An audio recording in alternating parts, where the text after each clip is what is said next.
Se seu carro não está em bom estado, você não pode continuar usando o carro. Eu só gritei e daí meu carro bateu no carro da frente, que bateu no outro carro. Se você vier como estudante, você pode dirigir todo o tempo do seu visto de estudante com a sua carteira de motorista do Brasil. Olá, pessoal! Eu sou a Jéssica, esse é o IGG. Nesse canal eu falo sobre vida e trabalho na França. Se você gosta desse tipo de assunto, já se inscreve aqui para não perder nenhum vídeo. Fora isso, eu tenho um outro canal, o IGG Maternidade, onde eu falo só de maternidade.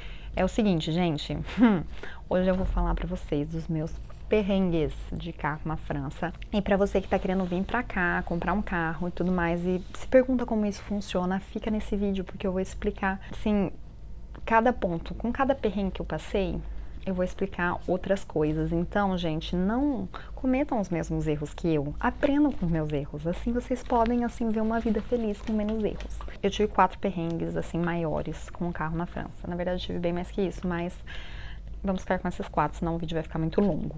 A primeira coisa é que, quando eu cheguei na França, eu tinha a minha carteira de motorista, mas eu não sabia dirigir, vamos dizer assim. Eu tirei minha carteira com 18 anos, nunca mais dirigi, tinha uma motinha no Brasil, e quando eu cheguei aqui na França eu ia precisar ter carro. Moto aqui na França não é uma boa ideia, porque durante o inverno neva e é frio pra caramba, então, assim, moto é só pro verão.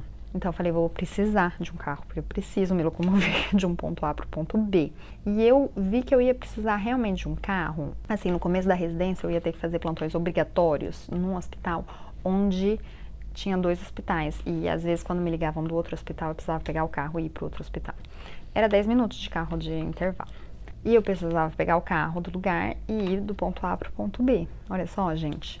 E foi um caos, porque eu aprendi a dirigir com o carro do plantão. Esse trajeto de 10 minutos, gente, eu acho que eu fiz em 40, porque eu fui, assim, na primeira marcha. O primeiro dia que eu precisei pegar esse carro, que eles me ligaram no meio da noite pra ir no hospital, nem lembro porquê, estava nevando. Meu Deus, pensa no medo. Assim, eu fui muito, muito devagarzinho. Acho que eu teria chegado mais cedo se eu tivesse ido a pé, mas foi assim que eu aprendi a dirigir. E aí vem a minha lição 1 sobre dirigir na França. Se você tem carteira de motorista AB no Brasil, isso é válido aqui na França. Se você vier como estudante, você pode dirigir todo o tempo do seu visto de estudante com a sua carteira de motorista do Brasil. Não precisa validar. Se você vem como trabalho, você tem o seu primeiro ano de visto para validar a sua carteira. E olha pra mim, faça isso quanto antes, porque é uma validação de dossiê. Você dá os documentos e você tem o direito à carteira francesa, que dura, eu acho que 15 anos. Então, não perca tempo. Se você vem com visto de trabalho ou com visto de casamento, você precisa validar no seu primeiro ano de visto a sua carteira, senão você tem que fazer todo o processo aqui. E tirar a carteira aqui é muito difícil. A prova teórica é muito difícil. Então, não perca tempo quando você chegar e valide a sua carteira de motorista, assim você tá tranquilo.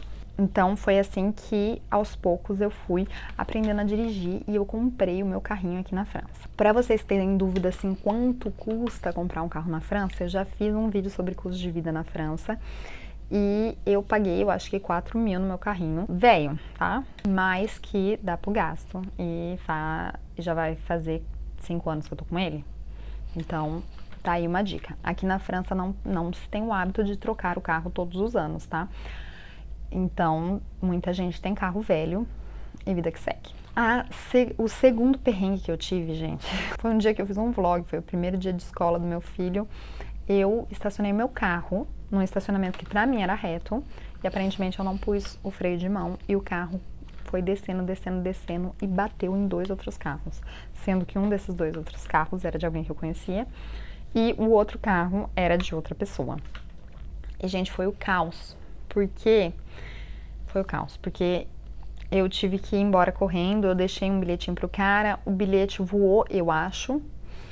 Eu só sei que o cara foi na polícia da queixa, mas no dia seguinte ele tava me esperando no mesmo lugar. Então a gente conversou e aqui na França você não pode ter um carro sem ter um seguro de carro. Então um seguro de carro custa mais ou menos o quê? Uns 40 euros por mês, tô chutando, tá, gente? E você é obrigatório. Então, nossa, acabou com a traseira do meu carro, acabou com o carro dele. Eu nem imaginava que poderia ir tão longe quanto foi o meu carro nesse estacionamento. Mas, graças a Deus, não tinha ninguém no meio, né? Não teve acidente com nenhuma pessoa. E o seguro cobre tudo. É lógico que depois você vai pagar mais caro pelo seguro, mas essa é a segunda informação. Seguro de carro obrigatório aqui na França. Outra coisa que é obrigatório é que todo ano ou cada 2 anos você precisa passar num controle técnico. Se seu carro não está em bom estado, você não pode continuar usando o carro. Então isso é meio diferente do Brasil. Mesmo tendo carros velhos, são carros que funcionam. Então, assim, querendo ou não, quando você tem um carro muito velho que nem eu, você tem que reservar o preço do controle técnico, que eu acho que é 70 euros por ano, fora o que você vai ter que consertar no seu carro para ele passar no controle. O terceiro perrengue de carro eu já contei aqui num, como chama isso? Num short. Mas, ai gente, perrengue rico, perrengue chique. Tava indo com meu filho num castelo e eu tenho um pequeno problema com localização. É um castelo que eu já fui várias vezes, mas eu me perdi. E eu me perdi, o GPS me levou para um lugar que era uma estradinha ao infinito. Mas aqui na França, não sei porquê, quem foi o engenheiro de trânsito que fez isso, todas as ruas são muito estreitas. De um jeito que não dá para passar 2 carros. E também não dá para virar. E às vezes é assim, segue reto toda a vida. E eu tava vendo que eu tava indo longe, não conseguia voltar. Tava começando a ficar estressada e eu vi que do meu lado direito tinha um canteiro. Então, e do lado esquerdo dava pra eu dar uma entradinha. Eu ia virar o carro, gente, era isso a história. Quando eu fui afastando o carro para entrar um pouco no canteiro para virar, eu percebi que era a grama que estava extremamente alto. E o meu carro caiu para trás. Não, calma, gente. O pneu de trás caiu, né? E ficou preso. E o carro ficou assim. Se eu achar a foto, eu mostro pra vocês. Se não acreditem em mim, o carro ficou assim. Eu estava com meu filho atrás, e assim, ainda tinha 1 metro pro carro cair de vez. Eu não sabia o que fazer. Eu pus o freio de mão e eu fiquei falando, e se eu sair do meu carro e o carro cair com meu filho, entendeu? Ele terminar de ir pra trás. Porque o meu peso estava na frente do carro, então eu fiquei com muita dúvida no que fazer.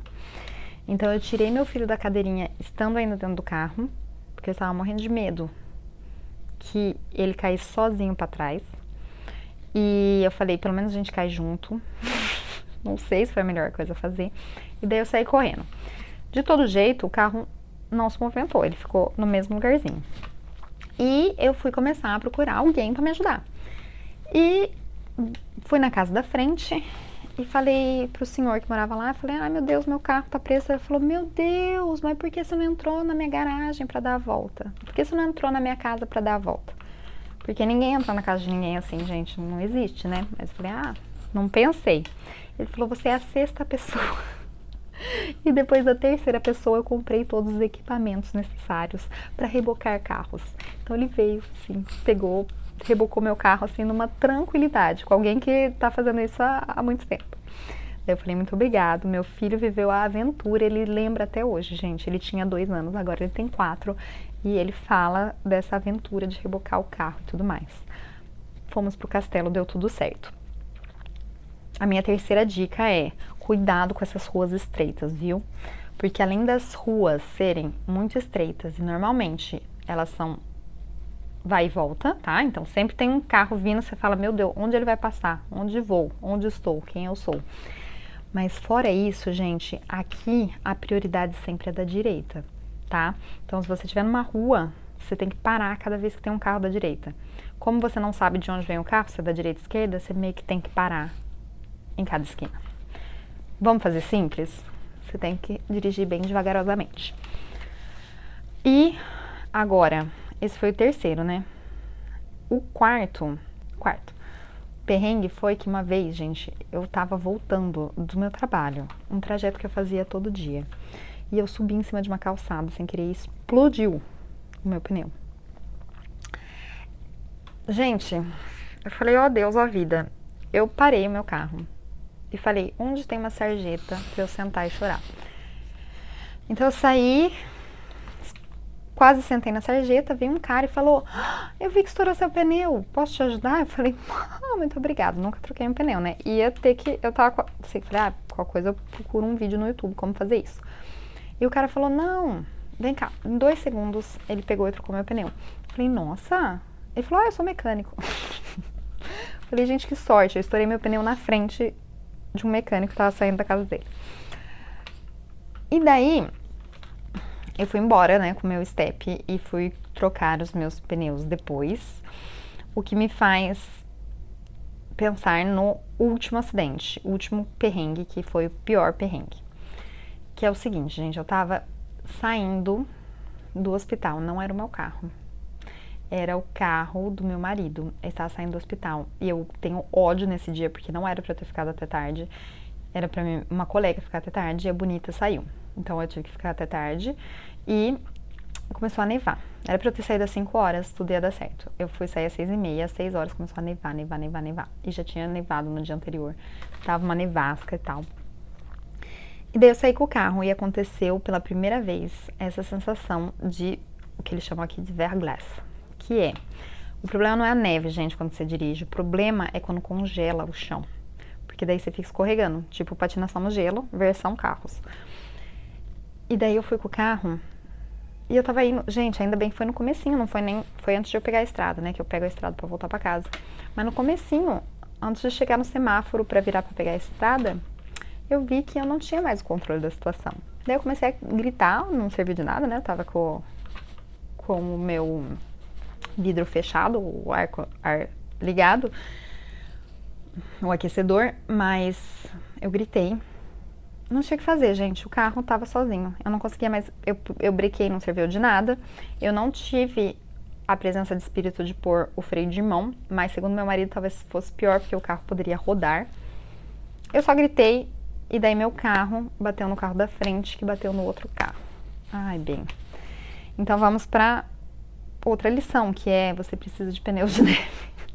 Se no seu lugar, se na sua cidade neva, você precisa. Agora é lei, você precisa de pneus de neve ou pneus de 4 estação. Não era o caso do carro do meu marido. E daí a gente foi fazer, preencher o papelzinho que chama, não lembro como chama. Gente, você é obrigado a ter um papel para declarar o acidente. E isso depois você envia para o seu seguro e para o seguro do outro carro. Né, mas você precisa assinar com a pessoa no momento do acidente esse papel, falando o que aconteceu, de onde veio o outro carro, né, como foi a colisão e qual foi o fator agravante. Então a gente foi lá no meio da neve, foi lá, nevasca toda, preencher esses papéis para mandar para a seguradora. Nossa, gente, eu lembro de ter falado: ai meu Deus, porque eu saí do meu país para vir para cá, passar esse perrengue horrível. Ai, eu odeio acidente de carro, foi muito chato. Depois todo perrengue com a seguradora, levar carro pra oficina e blá blá blá. Mas enfim, né, é a vida.